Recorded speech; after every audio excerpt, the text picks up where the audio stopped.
Resident Evil is a franchise mostly known for its survival horror games, its action horror games, and of course, Jill Sandwich. That was too close. You were almost a Jill sandwich. But did you know that there's a Resident Evil game that was lost to time? A game that only a select few have played. Something so obscure that not even the biggest of RE fans have heard about. Resident Evil 4... everyone's already played this? I mean, it can't be that much, right? 11 million? Jesus Christ. Screw it, I'm still keeping the title.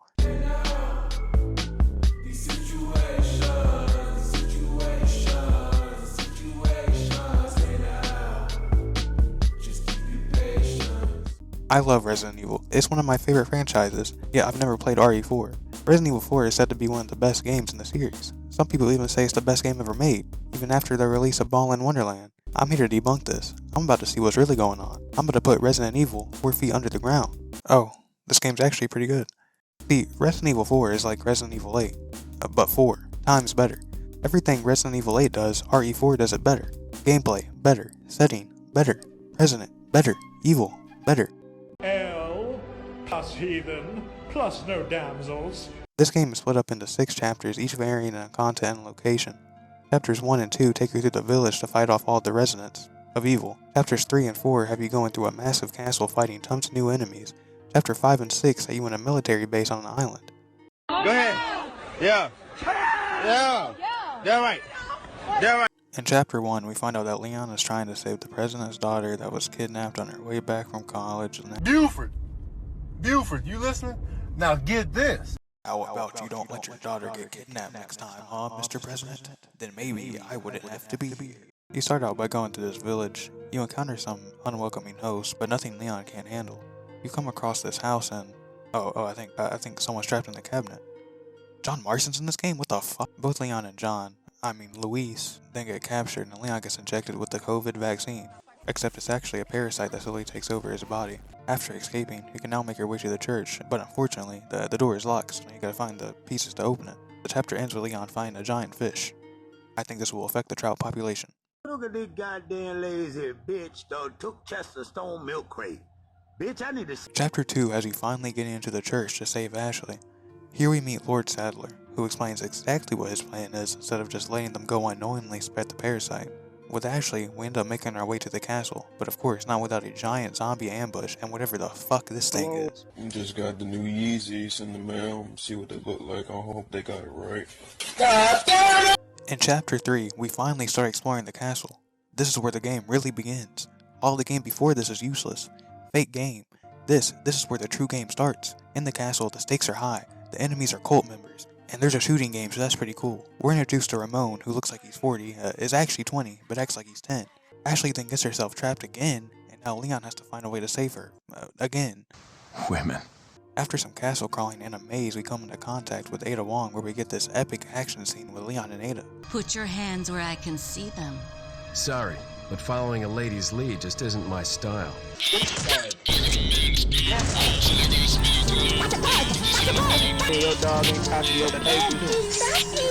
Soon after this, we see John Marston again, and he tries to give Leon a cure, but gets killed. But there's no time to waste, and we end the chapter off by getting Ashley back. I'm coming for you, Taliban, I'm coming. And I'm gonna sort out this whole fandango that's happening in the... Chapter 4 begins with Leon and Ashley back together, but don't worry, that doesn't last long because... Ashley gets captured again? Are you fucking serious? Ramon then makes another appearance to try and kill Leon, which puts him underground. After getting back up, Leon gets to this room where there is just a giant statue of Ramon that Leon gets chased by. To end this chapter off, Leon puts an end to Ramon in one of the easier boss battles of the game. I mean, you can literally just stand here and be pretty much good. Hey Kanye, did she put her fingers up your booty? Chapter 5 finally takes Leon out of the castle and onto a military base. Of course, this is where Ashley is being held, so getting her back is first priority. After that, Leon and Ashley make their way to the garbage disposal in an attempt to escape, but this is Resident Evil and nothing ever goes well, so they crash. Right to where Lord Sadler is. And you guessed it, Ashley gets herself captured for the 3rd time. I mean, we just got her back a section ago. This time is because Lord Sadler can actually control the parasites of any host, which begs the question, why not just control Leon and kill him on the spot instead of letting him get this far? Anyways, now that Leon is a one-man squad again, he makes his way to this area where he reconnects with his old teammate Krauser. You know Krauser, right? He's one of the classic Resident Evils. Soon after, he shows up again to fight Leon but gets his ass handed to him. He has a pretty cool monster arm though. The chapter ends off strong with this giant military base section before Leon gets to Ashley to free her from the super soldier chamber. Both Leon and Ashley then use a janky machine that they wouldn't have any idea how to operate to get the parasites out. One wrong click and they would have been dead. Arcadians long ago conquered Sumer, took control, Sargon led his... Chapter 6, the final chapter. Everything before it leads up to this. Leon fought his way through countless enemies, traps, and puzzles, but now it's time to end it all and kill Lord Sadler. Unfortunately, this boss fight is pretty easy and all you gotta do is just shoot these little eyeballs. After putting an end to Lord Sadler and getting the serum, Ada just takes that shit and leaves, but not before starting the obligatory countdown sequence in every Resident Evil game. Leon and Ashley then get on a speedboat to escape that island, never to return again, and finally ending RE4. Yeah, the story is pretty wacky, but that's to be expected with any RE title. The story is never the reason you would play a Resident Evil game though, especially RE4.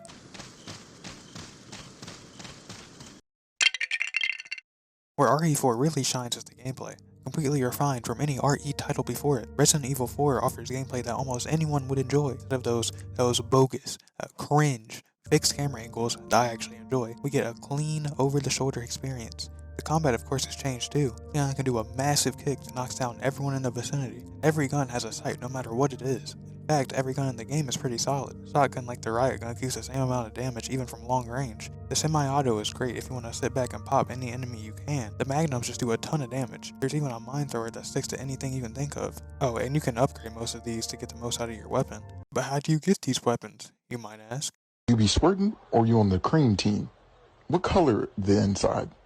The merchant is like the kid at school who sells candy. You may not know who he is, but he sells some good ass candy. Any gun you can think of the merchant has. If you want to upgrade your weapon, come to the merchant. Of course, everything does come at a price. You can get pitas by killing enemies, finding them scattered around, and my favorite, finding different items to sell to the merchant. You can also sell back any weapon you have to buy new stuff. The merchant also has a shooting game, which is the only mini game within the main story, but it's really fun. I usually spent 20 minutes playing the shooting game every time it popped up. You can get bottle caps for getting high scores on different layouts, and you get money for each section you complete. Oh wow, look at this Ashley bottle cap. Hi, can I take your order? Hi, can I get an iced latte with breast milk? You're either not going to mind the parts of the game with Ashley, or you're going to find it really annoying.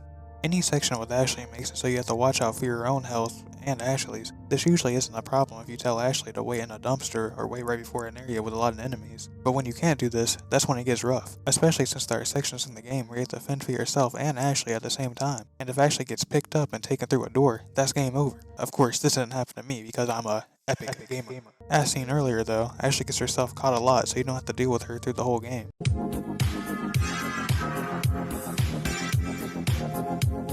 The enemies in this game are not technically zombies. Here they're called ganados, and there are village, castle, and soldier variants. The ones with weapons can be annoying sometimes, and if the parasite decides to pop out, it's pretty much like killing the same enemy twice. There are other enemies though, like the chainsaw dudes that kill you in one hit, these night dudes, these guys with miniguns, dogs, these fucking novistadors that can become invisible. Like seriously, who put these in the game? There are also these regenerators that can only be killed by shooting specific areas where the parasites are. And there are literal giants that can act as a boss, so there's plenty of variety when it comes to who you're fighting. The bosses on the other hand are really good, I just found some of them to be rather easy. In the Mendez fight, you can sit in a corner and constantly shoot at them. Salazar has the same problem, sort of, and Sadler is just easy, especially with good stat weapons. Some of the better boss fights were Verdugo, who chases you through the sewer while you wait for the elevator, and Krauser's fight was pretty fun too. Honestly though, I'd say the time to get ambushed by a ton of enemies is easily harder than half of the bosses.